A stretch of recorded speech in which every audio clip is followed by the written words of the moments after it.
Ovo ulje ne sme završiti ni u kontejneru ni u kanalizaciji. Svi restorani, hoteli, školske ustanove, preduzeća koja proizvode više od 20 obroka dnevno obavezni su da upotrebljeno jestivo ulje bezbedno odlažu. Kada vidimo da je ulje da više nije za upotrebu, prosto odložimo, ljudi dođu, pokupe tog, firma sa kojom radimo, ona nam donosi ulje i odnosi. Sve zavisi od intenziteta posla, ali potrošimo, to jest damo na reciklažu oko 200 litara ulja mesečno. Iako su kazne za nepropisno odlaganje jestivog ulja i do 250.000 dinara, u Agenciji za zaštitu životne sredine kažu da je dosadašnji otkup nedovoljan. Prošle godine samo ih je 58 ustanova i restorana izvestilo o upotrebljenim količinama.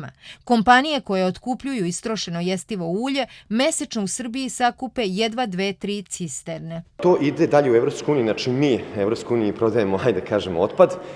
Evropska unija je donela zakon, nadam se da će to kod nas jednog dana biti 5 do 10% imaju obavezu da stavljaju biodizel u eurodizel.